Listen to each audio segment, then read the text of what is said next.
Now I request Principal Sir to present a token of appreciation to Mr. M.K. Sahai.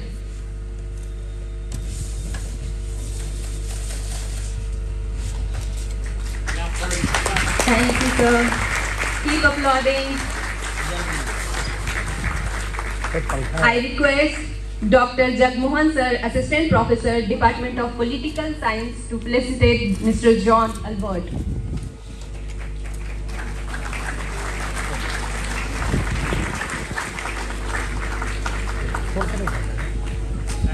Thank you, sir. I request Dr. Prashant Sir, Assistant Professor, Department of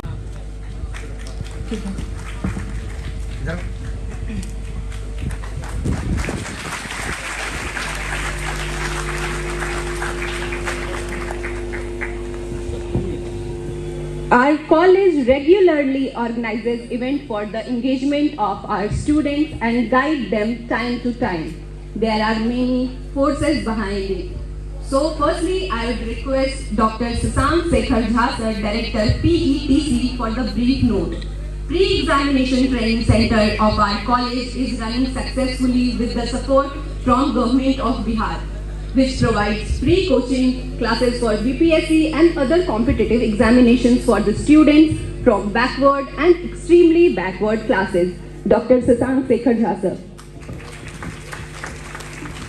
Thank you. Respected Principal Sir, all the guests from Prayas IAS Academy and Sarth News Media. On behalf of Nalanda College and IQAC, I would like to welcome all of you. You are most welcome. In our campus, from 2019, there is a center which is running by the BC Department of Government of Bihar, जिसके through हम prepare करवाते हैं students को competitions, अलग अलग competitions की, जिसमें batches चलते हैं। जनरल कंपटीशन के रूप में कैटेगराइज हैं, जिसमें एसएससी हो गया, बैंकिंग हो गया, अदर कंपटीशंस हो गए, और वन डेडिकेटेड बैच चलता है जिसमें हम बीपीएससी का तैयारी करवाते हैं यहाँ पे। और सक्सेसफुली ये 5th ईयर है और हमारे 4 से 5 बैच निकल चुके हैं और अब तक हमने 175 से ज़्यादा 175 से ज़्यादा स्टूडेंट्स का पॉजिटिव रिजल्ट दिया है कि वो किसी न किसी रिटन एग्जाम को क्वालिफाई कर चुके हैं so far, and it is still running. और this batch is, this program is dedicated to backward class students, but we allowed other category students also, those who are serious for study. इसके लिए मैं principal sir को धन्यवाद देना चाहूँगा कि उन्होंने इतने कैपेसिटिव रूम अलॉट किए हैं जिसमें 90 to 100 स्टूडेंट्स ऑक्यूपाई हो सकते हैं, जबकि एक बैच की स्ट्रेंथ 60 कंसीडर की जाती है इस प्रोग्राम में, बट 90 स्टूडेंट तो उसमें बेनिफिट ले सकते हैं। तो अदर स्टूडेंट जो सीरियस होते हैं उनको भी बेनिफिट मिले, ये मेरा पर्सनल एफर्ट रहता है।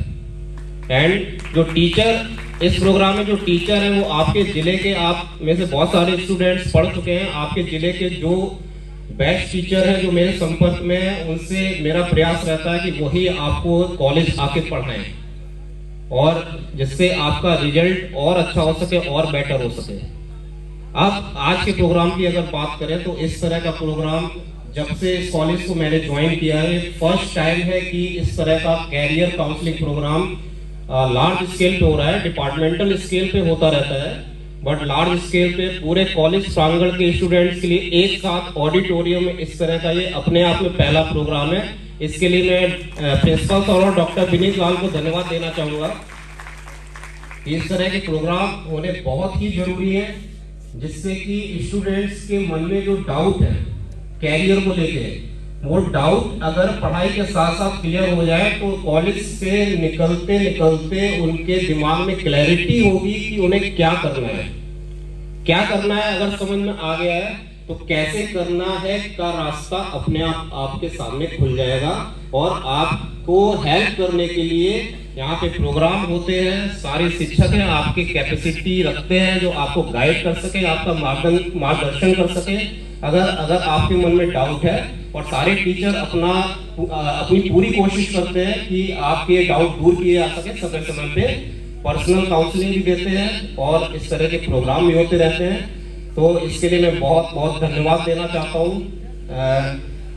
प्रयास IAS अकेडमी के सारे डेलीगेट्स का, सारे गेस्ट का, कि आपने अपना कीमती समय लिया हमारे कॉलेज स्टूडेंट्स के लिए, और आपके साथ हम भी अपना जीवन समर्पित कर चुके हैं स्टूडेंट्स के लिए। You are most welcome. Thank you so much. Thank you, sir.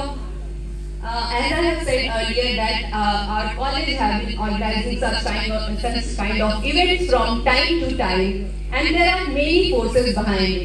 One of them are Dr. Vineet Lal sir. So I would like to invite Dr. Vineet Lal sir, coordinator IQAC, for the welcome address.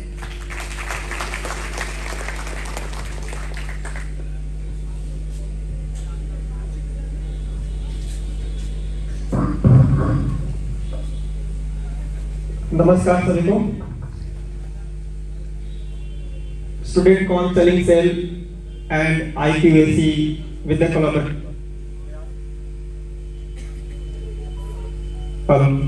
the collaboration of Prayas IAS Academy,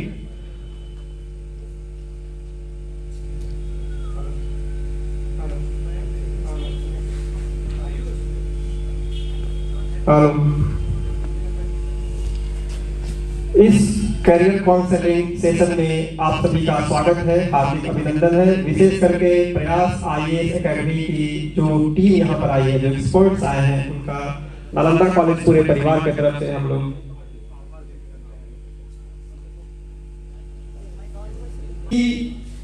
graduation और post graduation करते हुए बच्चों को जो भ्रांतियां होती है, जो क्लियरिटी नहीं होती है गोल को सेलेक्ट करने में, या फिर गोल जब वो सेलेक्ट कर लेते हैं तो उसको कैसे किया जाए, उसको लेकर हम लोगों ने इस सेल को गठन किया था। और तब से समय समय पर particularly for the final year of students हम लोग लगातार यह प्रयास करते हैं कि बाहर के एक्सपर्ट्स करके जो पैटर्न में काफी चेंजेस आया है, उसके बाद जो रिजल्ट्स आ रहे हैं वह उसको परिलक्षित करता है कि नहीं करता है।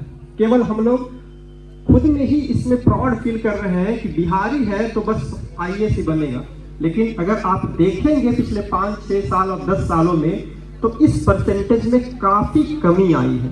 और अगर आप अभी देखेंगे तो आंध्र प्रदेश, तमिलनाडु, राजस्थान, हरियाणा, जो कि शायद पहले सिविल सर्विसेज उसकी प्रायोरिटी नहीं थी, आज वो बहुत आगे निकल रहा है।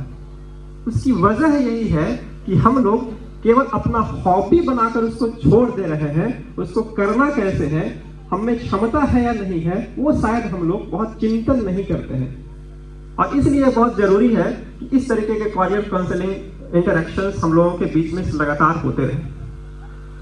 सिविल सर्विसेज एक ऐसा एग्जामिनेशन है, मुझे लगता है यहाँ पे सभी लोग जो टीचर्स होंगे उन्होंने तैयारी किया होगा, और जो स्टूडेंट्स होंगे वो चाहते हैं कि हम तैयारी करें, और बहुत सारे लोग तैयारी कर भी रहे होंगे। तो सिविल सर्विसेज एक ऐसा एग्जामिनेशन है जो बेसिकली 20 से 25 साल का जब एज होता है तो वो केवल समाज को चेंज करना, क्रांति लाना, देश बदल देना, इस मोटिव से वह तैयारी करना चाहते हैं।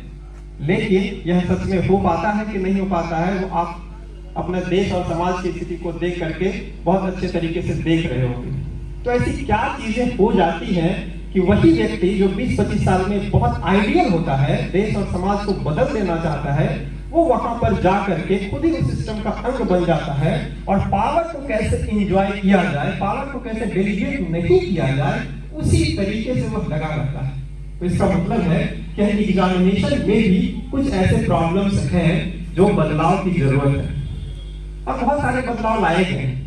मैं इसका गवाह हूं, जबकि 2011 में सिविल सर्विसेज एग्जामिनेशन में बहुत मेजर रिफॉर्म्स लाए गए, जबकि पहली बार CSET एग्जामिनेशन को इंट्रोड्यूस किया गया।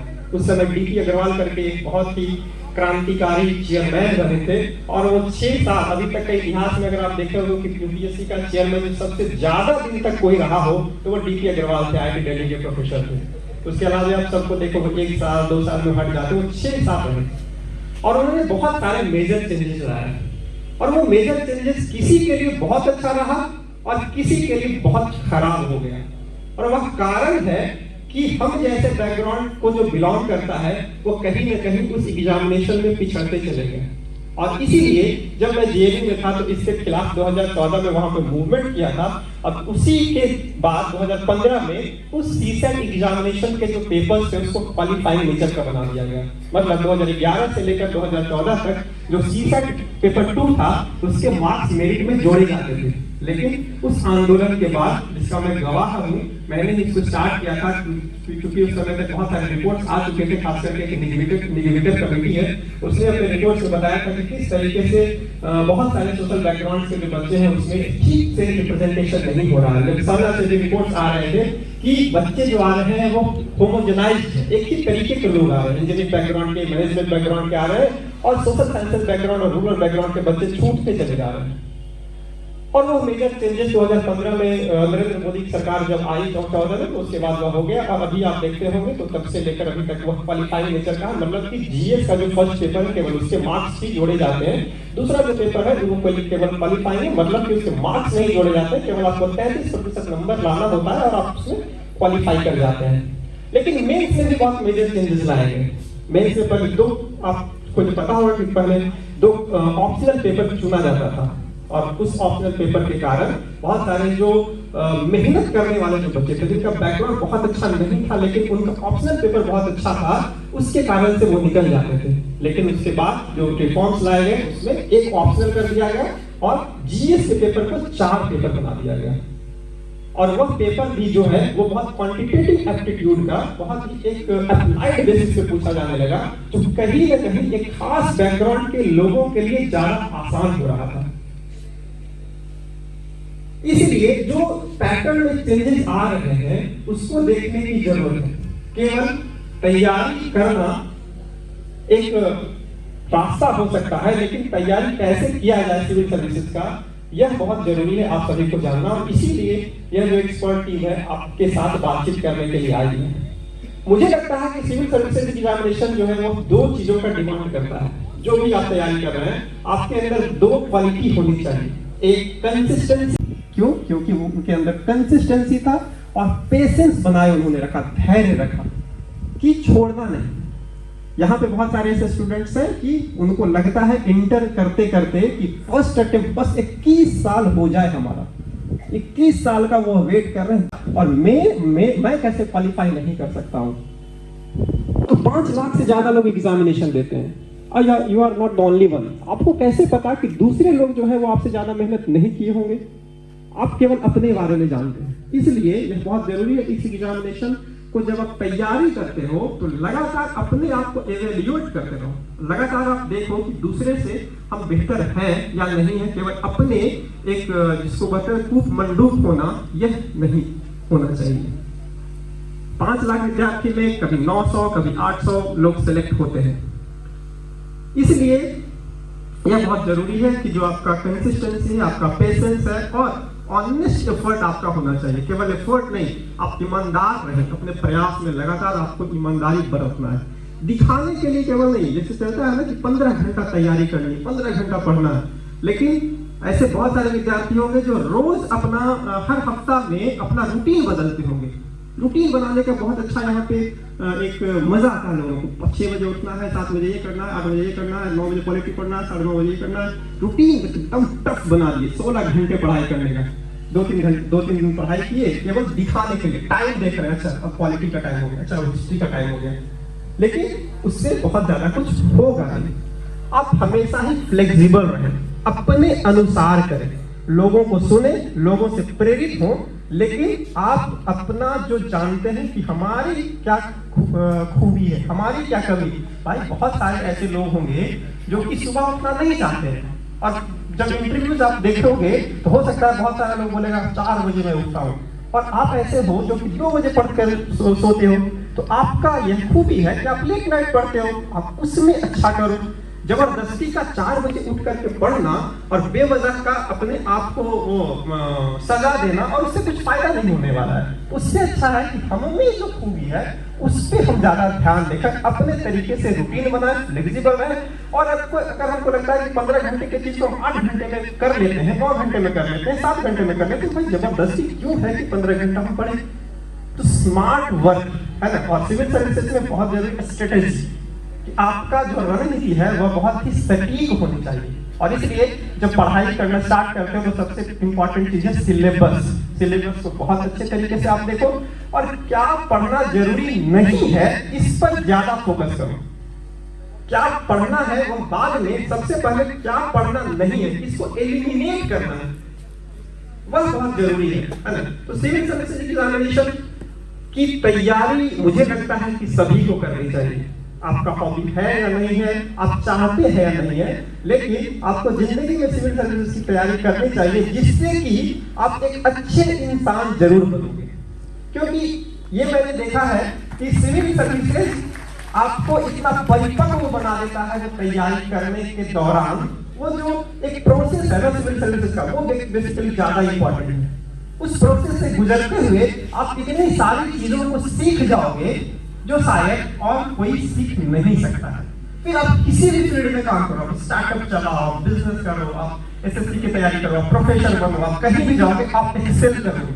बहुत सारे लोग होते हैं फिजिक्स के एक्सपर्ट हैं, पॉलिटिकल साइंस के एक्सपर्ट हैं, आईआर के एक्सपर्ट हैं, बहुत बड़ा फिलोसोफर है, लेकिन उनको इकोनॉमी का बेसिक जानकारी नहीं है, उनको एनवायरमेंट का बेसिक जानकारी नहीं है। तो बेसिक जानकारी आपको यह 2 साल 3 साल में आपको दे देगा जिससे कि आप लाइफ को बहुत आसानी से जी सकते हैं।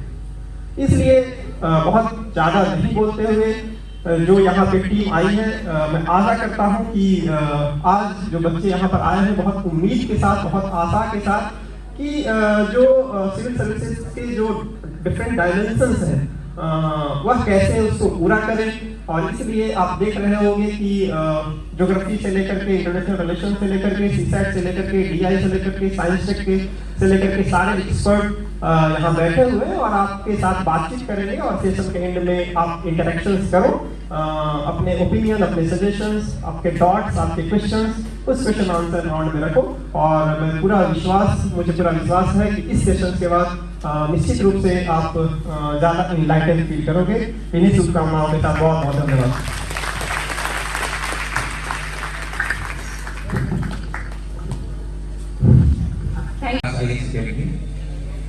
With this, I also welcome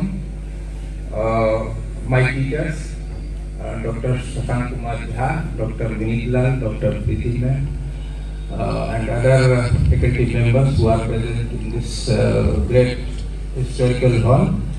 And last but not the least, my dear students, especially girls students who are large in the... Please clap for them. Clap for them. Continue to clap for them and clap for them. Thank you. Teachers of the college and for the principal of the college. Please clap. This in KBC, Amitabh Bachchan most of the time says, Khaliya baste rani chahiye.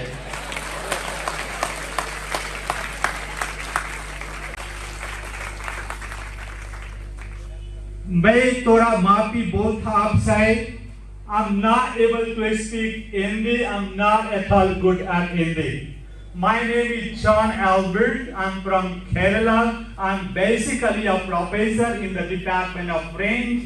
I intone some different intonation, some different language that the common people don't speak. That's why I just make part of everybody of you. Before I begin, I would like to, I was there in Singapore preparing for my professional courses. One of the American professors, he was from America and he was teaching us ethics. The first class, please maintain silence. Maintain silence. If somebody is here at your door, somebody is trying to give you some message, you must respect and welcome. Try to receive things You would be very exceptional to have the exceptional experience. You think John Albert kind of person is coming every day to deliver a lecture in the hall there? Impossible, does not happen. Are you ready? You come here, right side up. You come here. You stand here. Stand here. You all three. You come here. Please come. Please come. Fine. Please come. Don't be scared off. So the topic, that's a very current topic for you to say. 1 minute, 1 minute, 1 minute. On the spot, you would be awarded. This would be the source of your inspiration for your future. Sometimes I tell the girls, you are more into fashion, kitchen is open for you.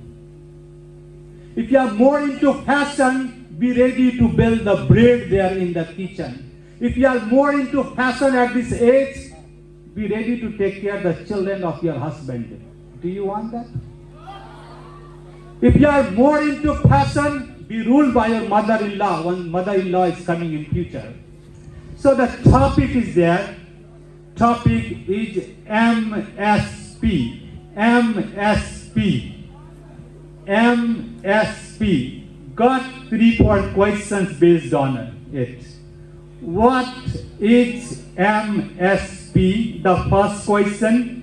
What is MSP is the first question. The second, when was it introduced? Third question, why was it introduced? And what is the implication of MSP? Are you acquainted with the term MSP, anybody of you? Any of you acquainted with the MSP? That's related to the farmers, I guess, there. That's very common. If you go to Punjab right now, the question that is in burning, that is MSP. That is minimum support price. I'm handing over this mic to you. You please 1 minute, any of you. Don't get scared. Don't get scared.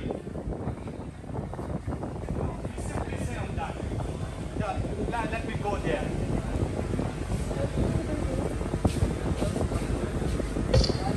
Hello. The first question,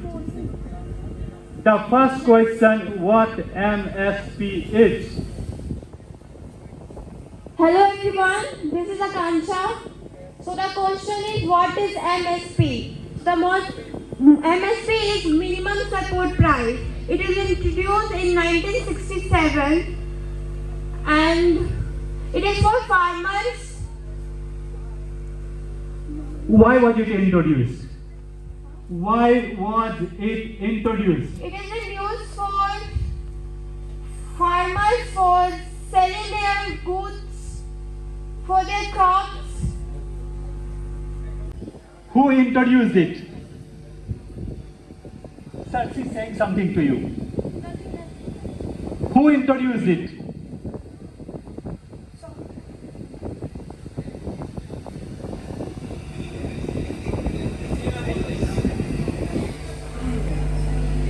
Who introduced it? It is introduced by Swaminathan. It was introduced by Swaminathan. How is it related to FCI, Food Corporation of India?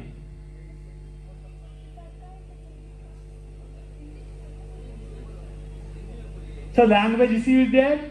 Nothing, sir. Oh, fantastic, go ahead. You are so confident. Do you understand FCI? Hand over to that girl. Is she interested in saying?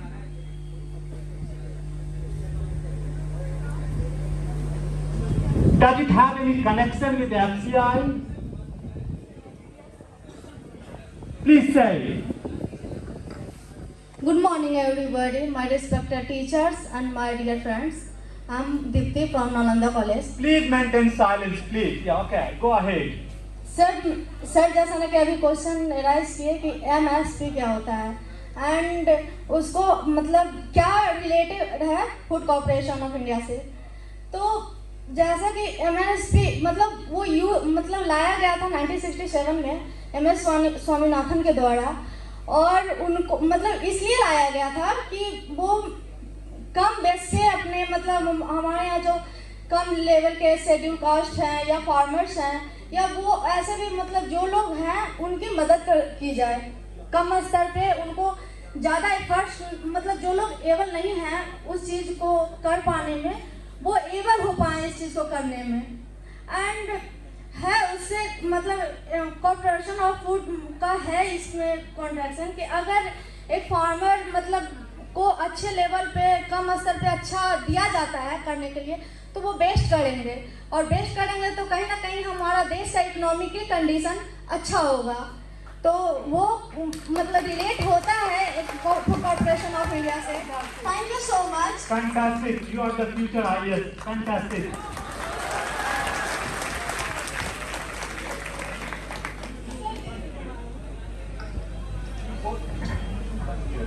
So these two girls should be awarded by the honorable principal of the college. These two girls should be awarded. Give a big clap for these two girls.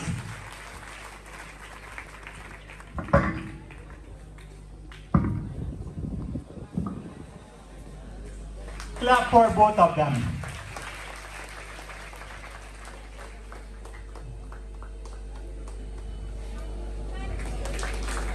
Clap, give a big round of applause. That's not justified. Yes, future buddies are there. मन के हारे हार है, मन के जीते जीत, मान लिया तो हार है, ठान लिया तो जीत। Thank you for adding my additional title with my name. I'm only Rajnikant. और Rajinikanth Kumar, I have got a blessing of this title from Nalanda College today. मैं साथ मीडिया आप लोगों ने देखा है, बट मेरा जो ओरिजिनल इंट्रोडक्शन है, I'm a bureau chief of Dainik Jagran. I'm into this profession from the last 14 years. और 2007 में मैं बिहार शिफ्ट आया था. Then I introduced Disha in this stall. Before that I was into IBM दक्ष. मैं US प्रोसेस में call centre में नौकरी करने के बाद 2007 में बिहार शिफ्ट आया. एंड तब से जो जर्नी शुरू है नौकरी करने का, though it has been started in 1997. Pharma industry में रहा. Then I moved and I have been transferred almost every states in India. आज मुझे नालंदा में सर्व करके बहुत अच्छा लगता है. दिस इज द लैंड जहाँ पर मुझे लगता है दफन हो जाऊं तो अच्छा है अपने कर्म से. और जो ये फलसफा है कि बहुत कुछ करना है. I met so many personalities in my life, और विनीत लाल सर उसमें से एक हैं, जिनके अगर आगे लाल लिखा हुआ है तो ये सही में माटी के लाल है, नालंदा के लाल. प्रयास IAS अकेडमी की जो सोच है और उसमें इनके सहाय जैसे लोगों का आना, और हर कोई को इन्होंने ढूंढ के निकाला. मैं इस बिहार की मिट्टी से ही हूँ. ये बात अलग है कि दुनिया के बहुत सारे हिस्से गया हूँ या जो भी किया हूँ. मैं चंद बातें आपको बताना चाहता हूँ, आपसे शेयर करना, कि कैसे असंभव संभव होता है. ये एक विजन है, क्योंकि मैं समझ सकता हूं आप बिहार के बहुत रिमोट इलाके से बिलोंग करते हैं, लेकिन मैं इस कॉलेज में स्पेशल बिहार पढ़ रहा है, बिहार आगे बढ़ रहा है. बिहार आगे, जहां देखिए, जहां अगली पंक्ति में महिलाएं दिख जाए, उस जगह की जो विकास होती है लगभग 4 गुना आगे बढ़ जाती है. क्योंकि महिलाएं क्यों, मैंने 4 गुना शब्द. देखिए, जब हम सब लोग आगे बढ़ रहे होते हैं जिंदगी में, जब बड़े हो रहे होते हैं, तो कभी कभी लगता है कुछ छूट रहा है. यार वो सम्मान नहीं मिला, यार वो अथॉरिटी नहीं मिली, ऐसा लगता है. कभी कभी आपको भी इच्छा होती होगी कि नहीं, लाइन में नहीं लगना है ट्रेन में टिकट लेने के लिए, नहीं धक्के नहीं खाना है, जिंदगी में बहुत खा लिए. आप जाते हैं अपने आसपास के लोगों से पूछते हैं कि ये जो मेरी हेल्पलेसनेस है इसका क्या इलाज है। कोई कहता है बिजनेस कर लो, कोई कहता है कुछ कर लो, कोई कहता है कुछ कर लो, कोई कहता है स्टार्टअप कर लो। लेकिन यकीन मानिए, अब तक के ह्यूमन हिस्ट्री में सबसे सेफेस्ट और सबसे कम दर में सबसे चीपेस्ट जो इन्वेस्टमेंट है वो है लर्निंग एंड एजुकेशन। ये आपकी जीवन बदल सकती है। यकीन मानिए, मैं ऐसा क्यों कह रहा हूं। एक अंग्रेजी में कहावत है कि education is the passport to upper social mobility. Education आपके अपर सोशल मोबिलिटी का, जो दुनिया में सबसे पिछड़े हुए लोग भी होंगे ना बेटा, जो दुनिया के किसी रिमोटेस्ट गांव में हो रहे होंगे और उनके अंदर भी अगर सीखने का जज्बा है और अगर वो सीख चुके हैं तो दुनिया के सबसे सभ्य समाज से वो जुड़ सकते हैं। याद रखिएगा इसको। यानी आपके और आपकी उपलब्धि के बीच में एक जो चीज है, एक बीच की जो बात है वो है एजुकेशन। बट देन उसके बहुत सारे डायमेंशन होते हैं। जैसे आप नालंदा कॉलेज में पढ़ रहे हैं, यहां पे आपकी जो लर्निंग है वो एकेडमिक लर्निंग, ठीक है। लेकिन प्रयास का काम क्या है? जहां पे एकेडमिक लर्निंग का जो नेक्स्ट लेवल आता है उसको हम लोग कहते हैं कॉम्पिटिटिव लर्निंग। एकेडमिक लर्निंग का जो नेक्स्ट लेवल है उसको हम लोग कहते हैं कॉम्पिटिटिव लर्निंग। मैं इसके लिए भी विनीत लाल साहब को और ये तमाम जो लोग हैं, डॉक्टर शशांक शेखर झा और तमाम लोग बोलूंगा, क्योंकि उन्होंने पहली बार एकेडमिक लर्निंग को कॉम्पिटिटिव लर्निंग विंडो से मिलवा दिया। ये बहुत बड़ी बात है। देखो बेटा, जब चारों तरफ कमरे बंद होते हैं और गर्मी होता है, एकदम से आदमी सकपका आ जाता है। वैसे में जब विंडो खुलते हैं ना, समीर बहती है और उसका जो आनंद होता है, आज आप वही आनंद ले रहे हैं। आज मैं सारी बातें नहीं बता सकता और आप एक दिन में सारी बात समझ भी नहीं सकते। आज मैं चंद बातें बताऊंगा। देखिए, सबसे पहले तो ये समझिए कि आप लोग कुछ सामान खरीदने जाते हैं, या हम बिहार के लोग बार्गेन करने में बहुत माहिर होते हैं। बाई 1 गेट 5 मिले तो बहुत खुश होते हैं। आदत है, कई बार 100 रुपया बचाने के लिए 200 का पेट्रोल जला देते हैं, ये भी करते हैं। लेकिन उसमें कोई समझौता नहीं, क्वालिटी में कोई समझौता नहीं। अच्छा तो अच्छा, बेस्ट रेट तो बेस्ट रेट। लेकिन मैं आप लोगों से एक बात के लिए बहुत नाराज हूं। कहेंगे सर अभी मिले भी नहीं, आप नाराज हो गए।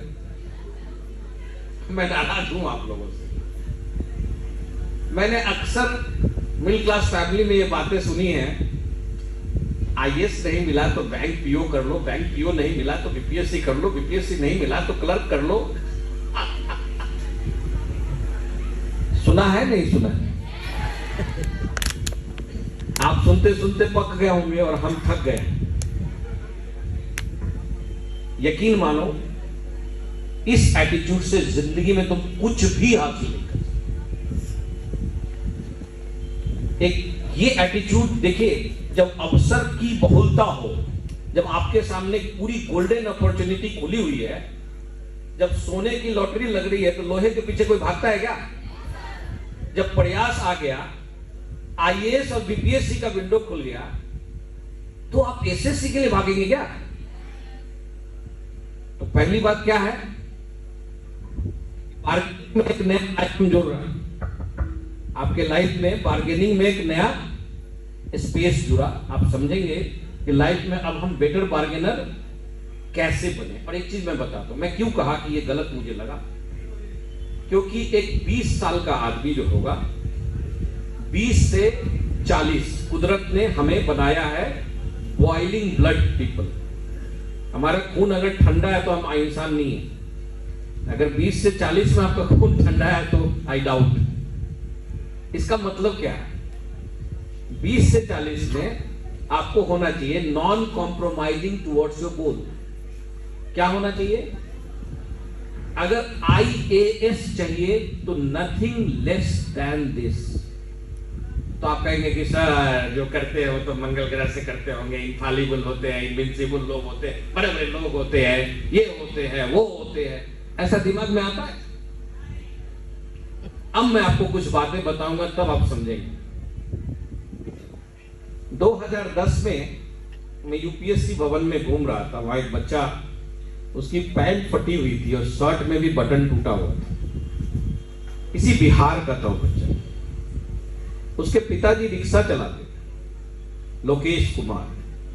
वो रिजल्ट ढूंढ रहा था, ऑल इंडिया रैंक 10 आया था।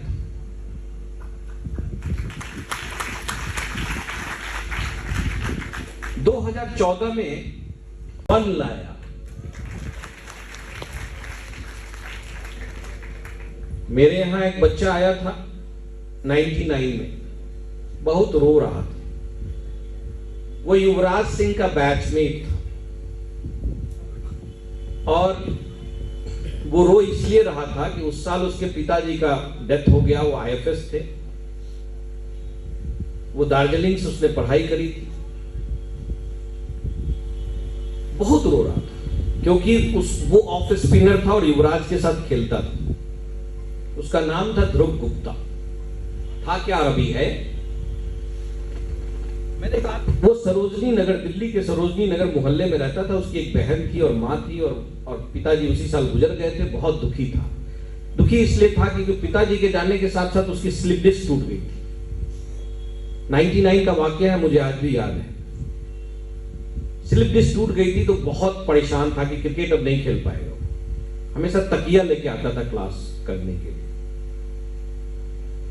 उसकी चाहत थी कि मैं IPS बनूं। तो हर तीसरे दिन ये पूछता था, सर हो जाएगा ना?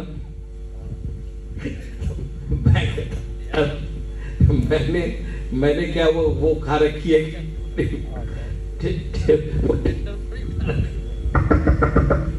हेलो।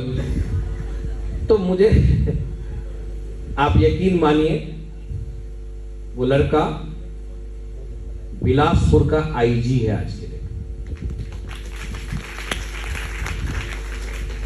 मुझे याद है 2003 में फरीदाबाद सेक्टर 55 से एक लड़की आई थी।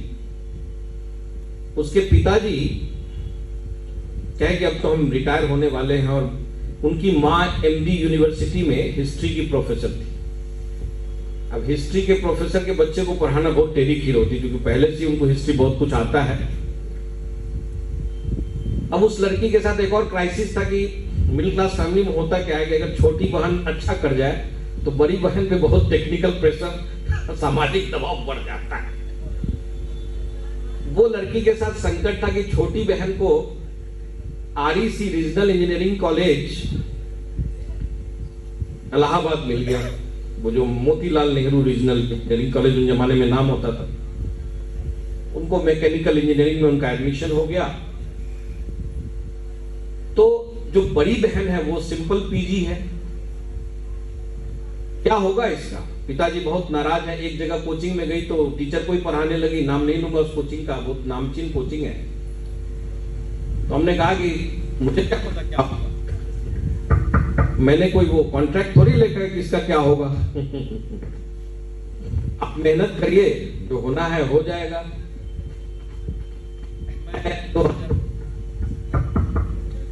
ये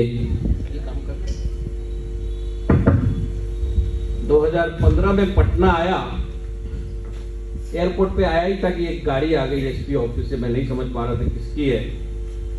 तो पता चला मेरी छात्रा जो है वो गया की SSP बनी है, गरिमा मनी। ये वही लड़की थी। तो कहने का मतलब ये है कि आप अगर ये समझ रहे हैं कि ये कुछ ऐसा है जो बहुत असाधारण लोग करते हैं या इनविंसिबल लोग करते हैं, तो आप गलत। ना होता होगा तो भी बहुत कुछ आप छोड़ देते होंगे। या फिर कोई एग्जाम देना होता होगा तो भी उस दिन के लिए एक दिन पहले बहुत कुछ आप छोड़ देते होंगे। ऐसा होता है नहीं होता है? होता है। ठीक, यानी आप लोग जब बड़े हो रहे हैं तो बहुत सारी चीज आपको अट्रैक्ट करती है, खास करके यूट्यूब चैनल्स। सच है।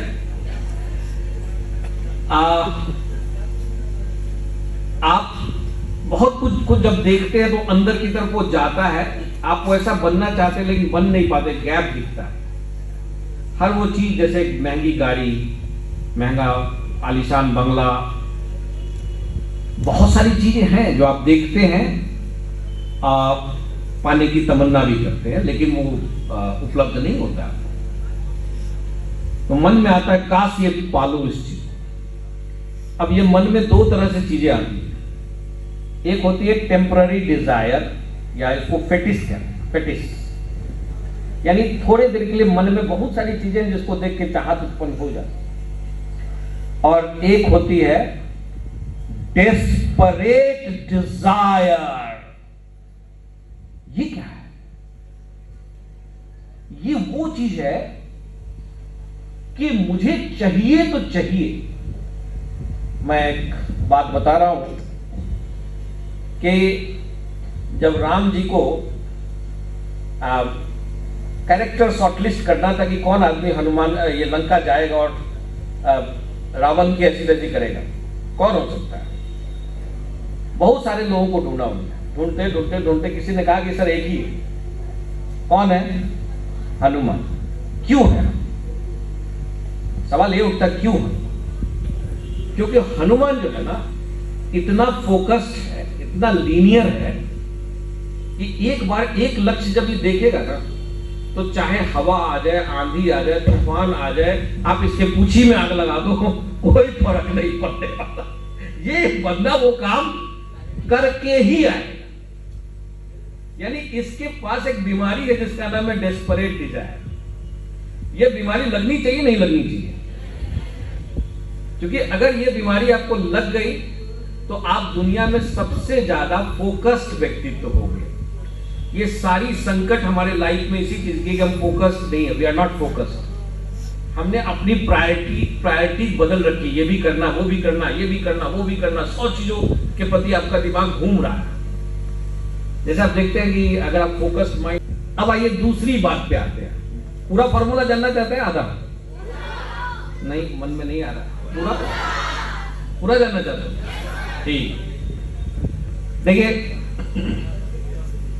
होता क्या है कि भगवान भी टेस्ट करते हैं कि इस आदमी को ये चीज की चाहत हो गया है।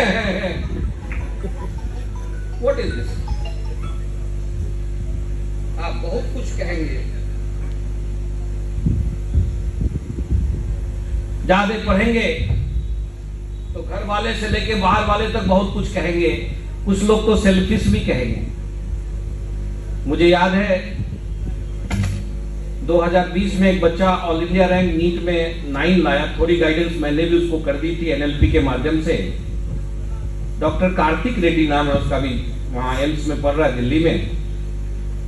उसने मुझे बताया था कि 5 सालों तक सभी रिश्तेदार मुझसे नाराज चल रहे हैं, 5 सालों से, क्योंकि किन्हीं के बर्थडे और शादी में नहीं है।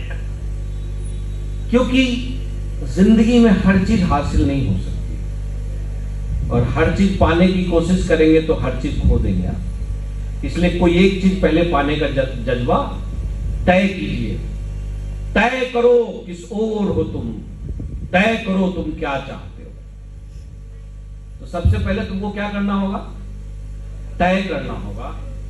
और जब ऊपर वाला देखेगा कि तुमने तय कर लिया, यस मुझे चाहिए, मुझे ये चीज चाहिए ही चाहिए, आप जानते हैं वहां से एक आवाज आएगी, कायनात से एक आवाज आएगी। और वो आवाज जानते क्या है? प्रयास आइए से कहते हैं। यानी कोई एक मददगार आपके लिए खड़ा है। Started speaking English. आप सभी को नमस्कार। सभा यहाँ ऑर्गेनाइज करने वाले हमारे विनीत सर, उनको बहुत ढेर सारा आभार। और हमारी प्रयास टीम, जो हमारे डायरेक्टर इन सभी को धन्यवाद और इतने बड़ी मात्रा में उपस्थित हुए छात्र सबका मैं स्वागत करता हूं प्रयास IAS एकेडमी की टीम की ओर से। आज मैं कोई मोटिवेशनल स्पीकर तो हूं नहीं, एक साधारण सा शिक्षक हूं, साधारण सा किसान का लड़का हूं, आप ही लोगों की तरफ। बस थोड़ा सा हम आप में थोड़ा सा डिफरेंस ये है कि मैं कहीं और किसी और क्षेत्र में पैदा हुआ, आप किसी और कहीं और क्षेत्र में पैदा हुए। मेरी जन्मभूमि लखनऊ के आसपास अयोध्या रही है, आप सबकी जन्मभूमि उस जगह पर है जहां दुनिया का सबसे पुराना विश्वविद्यालय था। तो कम से कम आप उस पुरानी सल्तनत को बनाए रखने के लिए आप उस तरीके का परिचय दें कि अगर जो हम लोग कहीं बाहर जाएं तो हम लोग आप लोगों का एक उदाहरण दें कि हम उस जगह से लौट के आए हैं जहां दुनिया का सबसे पुराना विश्वविद्यालय था और वहां दूर दूर से लोग, इवन आज जो हमें अपनी आंख दिखाता है चाइना, वहां से भी लोग पढ़ने आते थे। तो आप कुछ ऐसी हरकतें या आप कुछ ऐसे हम लोगों को परिचय देंगे जिससे कम से कम हम लोग जब बाहर जाएं तो उसका हम लोग दूसरे से बताएं आपको कि लोग यहाँ आने के लिए प्रेरित हो। मैं बहुत ज्यादा नहीं बोलूंगा क्योंकि आप लोगों का मोटिव, आप लोग ग्रेजुएशन कर रहे हो, आप लोगों का सब लोगों का लगभग मोटिव होगा कि जीवन में सफल होना। मैं एक कहानी से, छोटी सी कहानी से आपकी शुरुआत करना चाहूंगा। छोटी सी कहानी, लेमैन, एकदम सच्ची घटना पर आधारित कहानी है, उसी से मैं अपनी बात की शुरुआत करूंगा। तो कहानी सुनने में इंटरेस्टेड हो एकदम? तो एक छोटी सी कहानी है, वहीं से मैं शुरुआत कर रहा हूं। एक जगह सर्वे हो रहा था, गोरखपुर के रीजन में एक सर्वे हो रहा था, बाढ़ आई हुई थी। ध्यान से सुनना, बाढ़ आई हुई थी, सर्वे हो रहा था, कई ढेर सारे अधिकारी वहां दूर दूर से आए हुए थे, वो सर्वे कर रहे थे कि बाढ़ में नुकसान कितना हुआ है। संयोग बस उसका हिस्सा मैं भी था, मैं उन्हें कोऑर्डिनेट कर रहा था। हम लोग करते करते गांव के बाहर गए, बस एक घर बचा हुआ था, छोटी सी झोपड़ी थी, वहां हम लोग पहुंचे। एक आदमी घर के अंदर था, कुछ कर रहा होगा क्योंकि हमें घर के अंदर जाना अलाउ नहीं हुआ। हम लोग उसे बुलाए, वो बाहर निकला। बाहर निकलते निकलते जब हम लोगों को देखा तब वो फिर से अंदर गया, और अंदर गया कुछ 15-20 साल के बच्चे को पकड़ के बाहर ले आया। कहा, साहब लोग आए हैं, ये जो कुछ कहेंगे उनको मुझे बताना, कुछ टेक्निकल बातें कहेंगे तो तुम लोग मुझे बताना और तो मैं समझ ही जाऊंगा। बात होती रही, सारी चीजें पूछी गई। अचानक बीच में बात के दौरान अचानक बोला, साहब थोड़ा रुकिए। अंदर गया और तुरंत तो बाहर आया। हम लोग की बात खत्म हो गई, लेकिन हम ही लोगों में से एक जो बड़े अथॉरिटी अधिकारी थे, वो अचानक पूछे कि सर आप अचानक हम लोगों को बीच में रोक कर अंदर गए थे, अंदर क्या करने गए थे? तब वो बता रहा है कि सर अंदर झोपड़ी के अंदर बैल चल रहा था, कोल्हू मेरा चल रहा है, पेरैया हो रही है। तो कोल्हू में जो बैल चल रहा था वो बैल रुक गया था, और मैं बैल को फिर से चला के फिर आप लोगों की बात सुनने आ गया। तब तक दूसरा व्यक्ति कह रहा है, बैल रुका था ये आपको पता कैसे चला? तो उसने कहा, बैल के गले में मैंने घंटी बांध रखी है और वो घंटी हिलनी बंद हो गई, घंटी की आवाज आनी बंद हो गई, तो मुझे लग गया कि बैल रुका हुआ है। मैं भाग के उसे आगे फॉरवर्ड करके फिर चला आया, आप लोगों की बात सुनने लगा। फिर तीसरा कह रहा है, कई लोग थे, उन्होंने कहा कि हो सकता है भाई कि बैल खड़ा हो जाए और ऐसे ऐसे मुंडी करने लगे, तब तो घंटी बजेगी। अब ध्यान से सुनना, उस आदमी का, बिना पढ़े लिखे गंवार आदमी का जवाब क्या था? कह रहा है, साहब वो आप लोगों की तरह, और एक जो बच्चा उसके था उसके गले पर एक चाटा मारा, कहा आप लोगों की तरह इसकी तरफ पढ़ा लिखा नहीं है। वो बहुत बड़ी बात बोला। बेटा आप लोग उन लोगों में शामिल हो, पूरे भारत में हायर एजुकेशनल इनरोलमेंट रेशियो आज की डेट में जब मैं आपके सामने बोल रहा हूं सिर्फ 26% है। इसका मतलब 100 लोग अगर जो शिक्षा लेते हैं, 100 लोगों में हायर एजुकेशन में इनरोलमेंट सिर्फ 26 लोग ही हायर एजुकेशन में इनरोलमेंट लेते हैं। आप लोग उनमें से हो। आईएएस बनने से पहले, पीसीएस बनने से पहले कम से कम एक ऐसा इंसान बनो कि पढ़े लिखे होने का कोई अदरवाइज फायदा आपको अपनी जिंदगी में नहीं लेना है, ना तो अपने माँ बाप से, ना तो अपने टीचर से। That's all. इससे ज्यादा वही तो नाक काटा। नाक वही काटा, सारी लीला उसी के नाते हो रही है। और उसने सबसे बड़ी बात की कि किसी राक्षस कन्या पर हाथ उठाया, और राक्षस कन्या पर हाथ उठाया तो इसीलिए सबसे पहले हम उसी से निपटेंगे, बड़े वाले को बाद में निपटा लेंगे। लक्ष्मण आप लोगों की तरह थे, खून 37 डिग्री से ऊपर गर्म रहता था जैसे आप लोगों का है, ये तो स्वाभाविक सी बात है। देखो कौन कह रहा है यस सर। होनी चाहिए ऐसी थोड़ी बहुत उदंडता जरूरी है। तो लक्ष्मण एकदम ललकार स्वरूप में वो भी तैयार हो गए कि भाई जाना है। उनके पास कोई था नहीं, ना तो गुरु था, ना तो माँ, ना तो बाप, जो भी थे राम ही थे। जाने लगे। राम ने रोका, कहा बेटा युद्ध लड़ने जा रहे हो, सामने राक्षस है, अतिकाय नाम है उसका, सामने राक्षस है, 3 चीजों का ध्यान रखना। बेटा अब आप लोग कहानी के लास्ट पॉइंट पे पहुंच रहे हैं। आपके सामने अतिकाय के रूप में आपका टारगेट है। अतिकाय समझना या वो राक्षस समझना या अपना टारगेट समझना, जो भी टारगेट आपने जीवन में लिया है। आपने टारगेट यूपीएससी लिया है, आपने टारगेट बीपीएससी लिया है, फला लिया है, आपने टारगेट प्रधानमंत्री बनने का लिया है, आपने टारगेट राष्ट्रपति बनने का लिया है, आपने टारगेट दुनिया जीतने का लिया है। आपके सामने वो है, आप लक्ष्मण के रूप में लड़ने जा रहे हो। राम ने जो लक्ष्मण से किया कहा था, बेटा 3 चीजों का ध्यान रखना लड़ते समय। जब भी कोई सामने टारगेट हो, शत्रु हो, तो सबसे पहला धैर्य, धैर्य मत खोना, क्योंकि उतार चढ़ाव आएगा लड़ाई में। पेशेंस सबसे पहली नीड है आपके लिए भी। ये एग्जाम फ्री टेयर एग्जाम है, प्रीलिम्स होगा, प्रीलिम्स में कितने लोग शहीद होंगे, मेंस होगा, उसमें अपनी औकात पता चलेगी। प्रीलिम्स होने के बाद आपके अलावा बाकी सब खुश हो जाते हैं, लेकिन जिसका प्रीलिम्स निकलता है उसकी हालत खराब हो जाती है। हम लोगों से वो बच्चे मिलते हैं। मैं प्रयास आईएएस में जब आया तो एक बच्चा धीरे से सीढ़ी पर बुला के मुझे कह रहा है, सर मेरा प्रीलिम्स हो गया। तो हम कहा, अबे दुखी काहे हो रहा है? कह रहे नहीं सर, घर वाले तो एकदम सर पे बैठा लिए हैं, शाम को पूछ रहे थे क्या खाओगे, कभी पूछा नहीं था। तो हम कहे इसका मतलब वो निकालेंगे बाद में। तो कह रहे तो दुखी क्यों है? कह रहा मुझे पता है मेंस नहीं निकलेगा। उसे पता है प्रीलिम्स निकलने के बाद आपके अलावा सब खुश होंगे।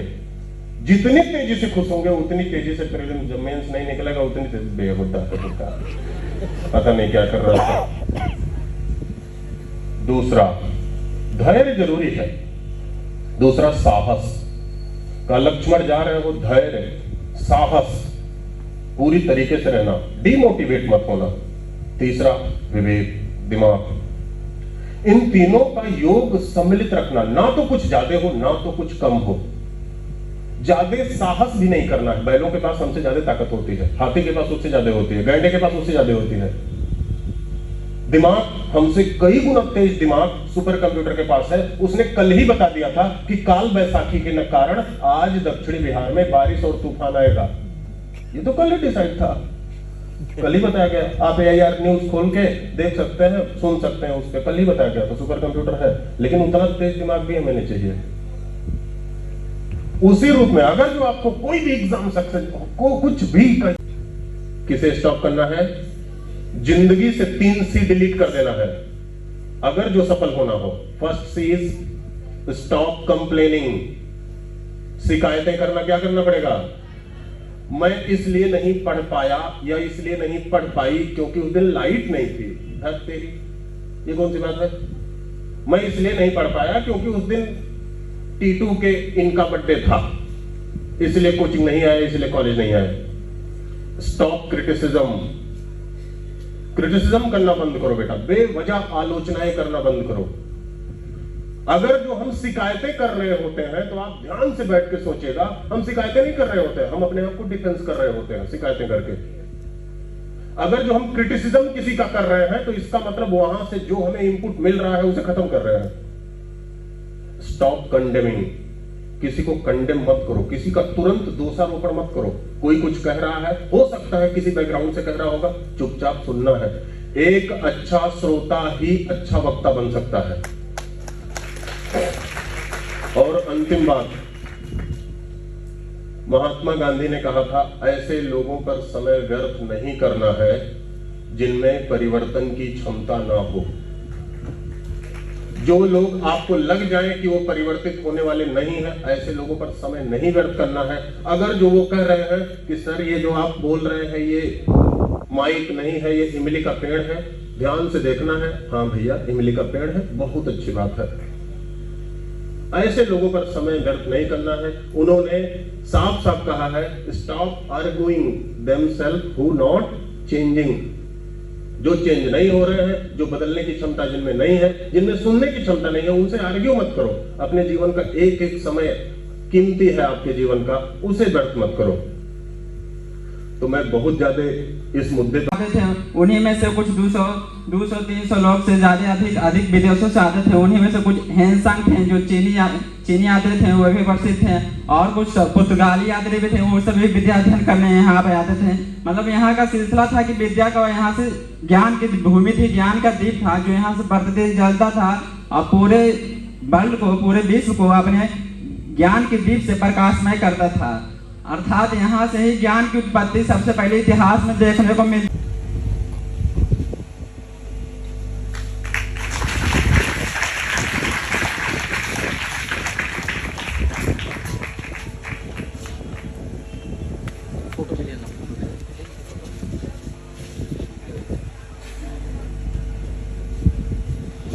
So for the effort of this all organization, the award being given to Vinit sir by our academic head. Members हैं, आपको काफ़ी ज्ञान की बातें बताई जो ना कि यूपीएससी में, बीपीएससी में, बल्कि जीवन में आपके बहुत काम आएंगी। मैं आपको कुछ यूपीएससी के बारे में स्पेसिफिक बातें बताना चाहूँगा। पिछले 10 वर्षों में 2013 से, जो कि मेरा यूपीएससी का सफ़र था, पहले मैंने उसके लिए पढ़ाई की, कुछ सक्सेस हासिल की, कुछ फेलियर देखे, और फाइनली मैं अपने छोटे भाइयों बहनों को आज गाइड कर रहा हूँ इसी फील्ड में। तो पिछले 10 सालों में मैंने यूपीएससी के लिए कुछ चीज़ें देखी जो बहुत ज़रूरी हैं इसमें सक्सेस पाने के लिए। मैंने इन चीज़ों को 4 इंग्रेडिएंट या 4 ज़रूरी चीज़ों में बांटा है। आप इन 4 इंग्रेडिएंट्स को जरूर याद रखना अगर आपको सक्सेस पाना है यूपीएससी में, बीपीएससी में स्पेसिफिकली। पहला इंग्रेडिएंट है, you should have the will to succeed and you should have the will to prepare. आप में स्वेच्छा होनी चाहिए प्रिपरेशन के लिए और सक्सेस के लिए। तो बहुत जरूरी है अपने एम को प्राप्त करने के लिए, अपने गोल को प्राप्त करने के लिए, वो है एक सही रास्ता, the right path that you should choose. The right path with respect to UPSC specifically, I will talk about the exam now. For the right path, you should look at 3 important things. First thing is your syllabus of the exam. These are specific things for the exam, right? First thing, you should look at the syllabus. Your syllabus is the horoscope. जन्मपत्री होती है, your syllabus is the horoscope of your exam. उसको पढ़ के आप समझ पाएंगे कि क्या डिमांड है आपके एग्जाम की। दूसरी जरूरी चीज आफ्टर द सिलेबस आप देखेंगे पास्ट ईयर के क्वेश्चन पेपर्स। क्या सवाल, कैसे सवाल पूछे जा रहे हैं, किस क्षेत्र में से, किस सब्जेक्ट में से पूछे जा रहे हैं। ठीक है, पहली 2 चीजें कर लेंगे जब आप, तब यूपीएससी के लिए, बीपीएससी के लिए सबसे जरूरी चीज जो मैंने अपने फेलियर से सीखी है वो है आपकी लिखाई, आपकी लिखने की क्षमता, आपकी राइटिंग स्किल्स। ये एग्जाम 30% रीडिंग का है, 30% थिंकिंग का है और 40% राइटिंग स्किल्स का है। इस बात को गांठ बांध लीजिए और याद रखिए। अगर आप ये सारी चीजें करते हैं तो आपको सक्सेस से कोई नहीं रोक सकता। ये आपका पाथ है towards the completion of the goal of UPSC. ये है आपका दूसरा इंग्रेडिएंट। तीसरी सबसे जरूरी चीज, आपको ये रास्ता दिखाएगा कौन? आपको जरूरत है डेडिकेटेड मेंटर्स की, टीचर्स की, जो आपको 24/7 गाइड करेंगे इस पाथ को चलने में और सक्सेस को हासिल करने में। अर्जुन को भी कृष्ण की जरूरत पड़ी थी, तो हम तो क्या चीज है, ठीक है। तो आपको ऐसे गाइड चाहिए जो 24/7 एक्सेसिबल हो। एजुकेशन में सबसे जरूरी चीज है 24/7 एक्सेसिबिलिटी, अवेलेबिलिटी।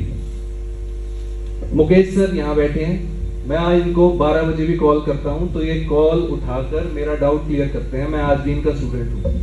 तो आपको ऐसे मेंटर्स की, ऐसे टीचर्स की जरूरत है जो एक्सेसिबल हो।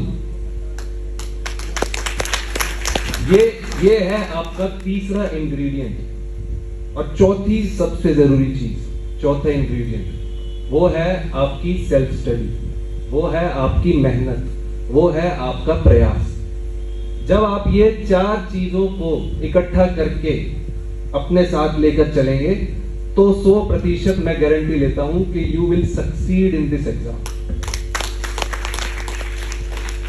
और फाइनली एक चीज जो मैं अपने छोटे भाई बहनों में देखता हूं, मुझ में भी थी, थोड़ा सा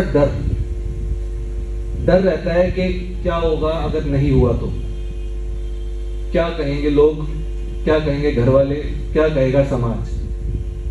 मत सोचिए, ठीक है। इस डर को साइड में फेंक दीजिए।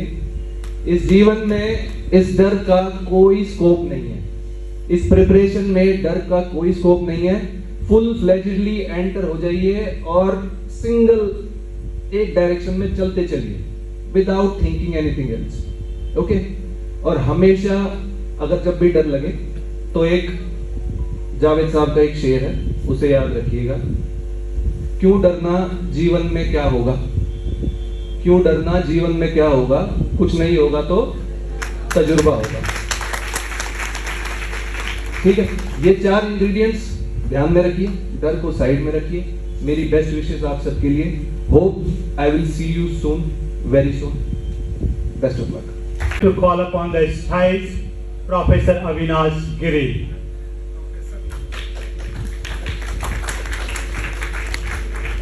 He's from this college. He's going to give you some input about the preparation. Please give a big round of applause to Professor Giri. I'm not a professor, I'm a teacher only, and I'm preparing for this great exam as well. You are a super professor. Thank you. And thank you, John Albert sir, for entertaining us with the kind of speech that you are delivering is absolutely amazing. Please give it up for him, please. I actually wanted to share one thing. I visited Patna at Time Institute, sir. I visited Patna at Time Institute, and I took 3 demonstration classes from you. I was Nalanda SP is kind of elder brother to me. वो मुझे guide करते हैं इस preparation के लिए sir, जो यहाँ अभी SP है, और वो गाइड करते हैं ना। मैं स्टिल प्रिपेयरिंग, मैं अपना पढ़ाता हूँ, मेरा जीवन सब चल रहा है, सबके संरक्षण में अच्छे से चल रहा है। मैं ठीक ठाक से पढ़ा के अपना जीवन काट रहा हूँ, पर चूंकि प्रूफ करना है, मैं I was sub inspector in CRPF, I quit that job, और उसके बाद फिर मैं पढ़ाना शुरू कर दिया हूँ। But I am still preparing कि अगर कुछ नहीं भी हो पाए, मान लो मेरा सिलेक्शन नहीं भी हो पाए, जो कि मैं बहुत बिजी भी रहता हूँ, दिन भर पढ़ाता हूँ और भी चीजें करता हूँ, नहीं भी हो पाए तो UPSC BPSC आपको इतना चीज तो जरूर दे देता है कि समाज में कैसे अपने आप को स्थापित करना है ना, ये आपको सिखा देता है इसकी preparation.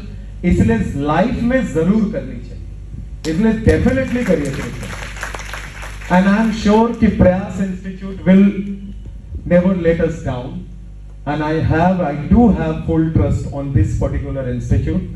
Even from my institute, those who are willing to prepare, I'll definitely suggest, और मैं मेरे तरफ से सभी के लिए ढेर सारी शुभकामनाएं।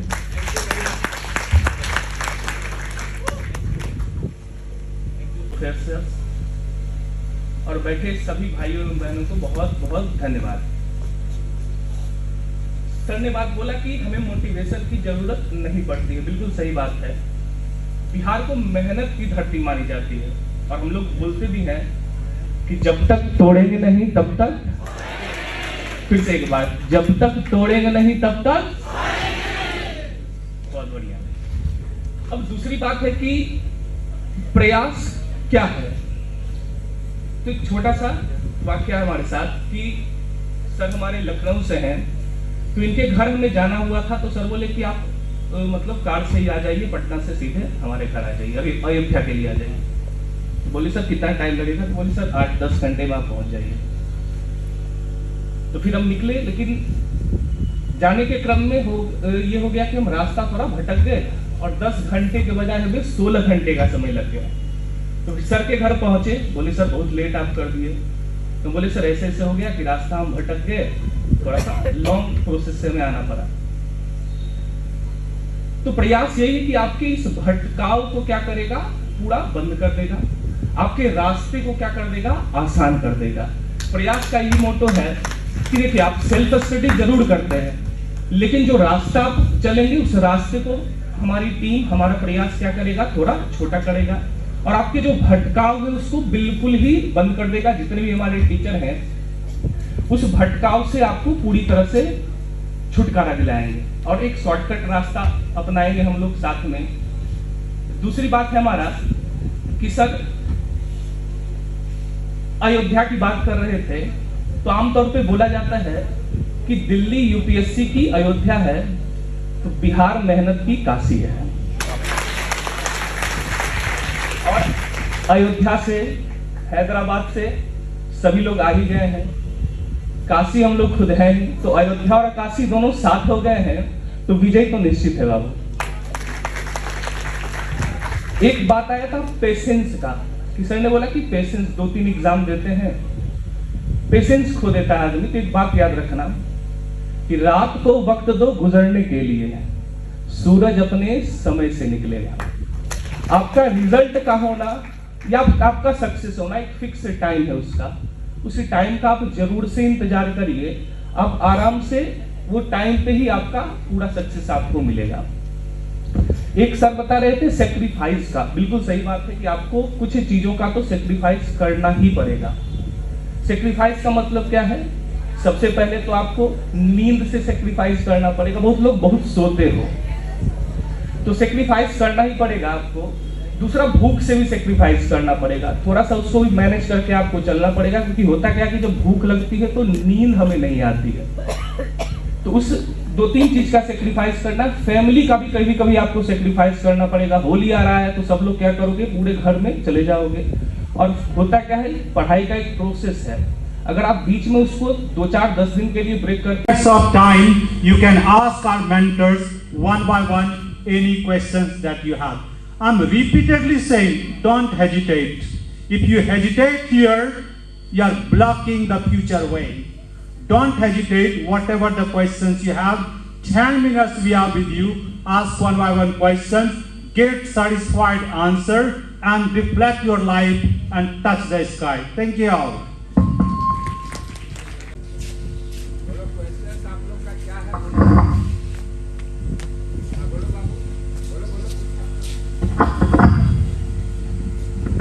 My name is Anjali Kumari. I am a student of BA second year Political Science. मेरा क्वेश्चन ये है कि how much time sufficient for UPSC civil service?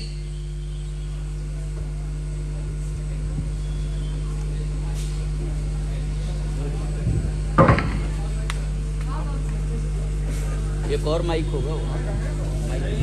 Hello, मेरी आवाज आ रही है? मैं यही से बोले नहीं।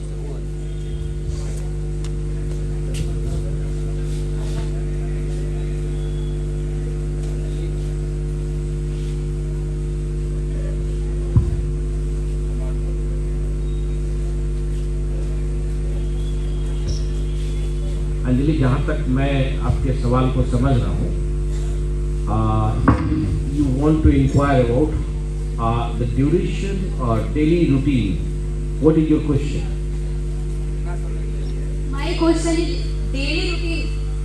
Yeah, no, it's okay. Time management. हाँ, वही टाइम मैनेजमेंट का पूछते हैं, मैं समझ daily गया। subject से हाँ, बहुत अच्छा, बहुत अच्छा। देखिए, ये प्लीज हमें देखिए, ये सवाल कई लोगों को लगता है कि those who qualify they come from planet called Mars, ये मिस्टेकन है। मैं आपको एक फार्मूला बताता हूँ जिससे आप समझ जाएंगे। आप लोगों में से साइंस का अगर कोई होगा तो आपको पता होगा force into displacement FS cos theta जो होता है उसी को वर्क डन कहते हैं और कॉस 90 जीरो हो जाता है। यानी आप कितना पढ़ते हैं ये इंपॉर्टेंट नहीं है, कितना इफेक्टिवली पढ़ते हैं ये इंपॉर्टेंट है। पहला सवाल। दूसरी बात, अगर आपको लगता है कि 20 घंटा पढ़ने वाले लोग क्वालिफाई करते हैं, कोई आपको बेवकूफ बना रहा है। Human mind cannot concentrate for 20 hours. इस भ्रम में मत रहिएगा। 45 मिनट के बाद हर इंसान को एक ब्रेक चाहिए। क्या चाहिए? ब्रेक चाहिए, ठीक है? 15 मिनट का ब्रेक चाहिए, नॉट 5 to 10 मिनट्स। पहली बात, मैं आज आपको इफेक्टिव लर्निंग के कुछ टूल्स बता रहा हूँ।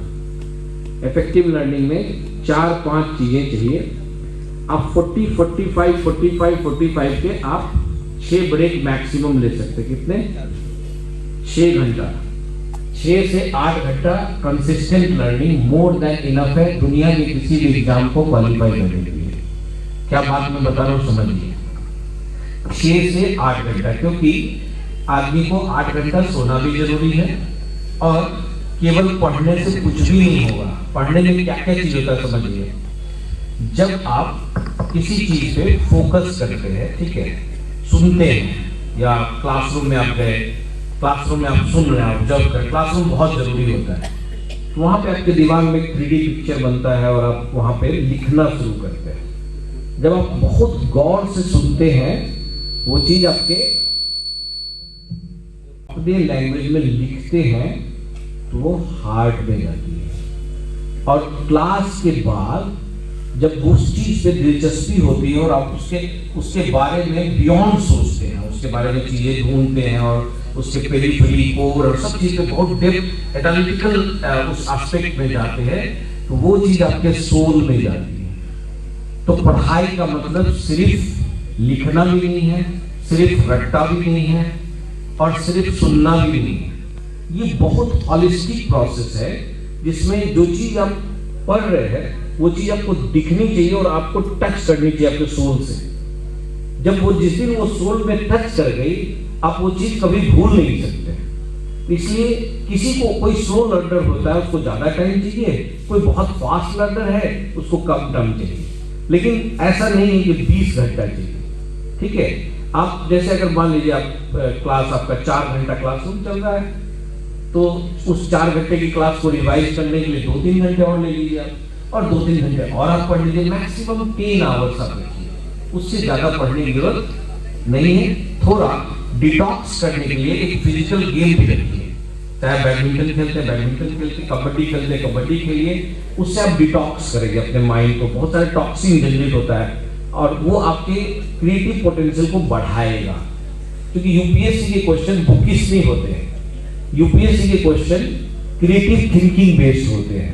तो आप बहुत ज्यादा पढ़ लेंगे तो यूपीएससी क्वालिफाई के लिए भ्रम में आना, ठीक है? Thank you.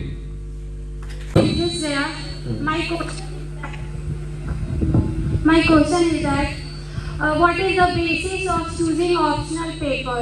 Wonderful question, because I am an optional expert. I am a person from history optional. There could be 2 bases. I am telling you one example. You are carrying a bag of 100 kg and running for 100 meters, case 1, right?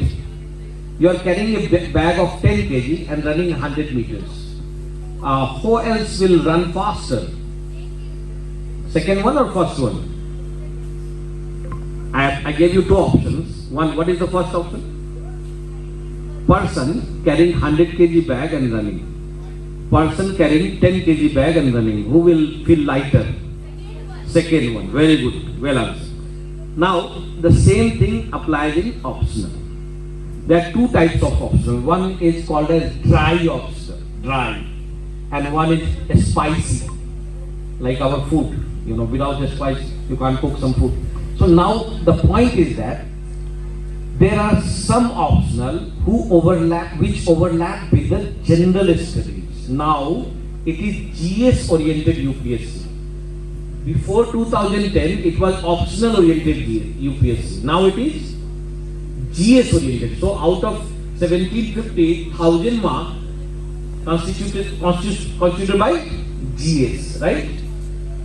Now for these 1000 marks, if you go through the component part, you will find that in paper 1, 60% questions are coming from history.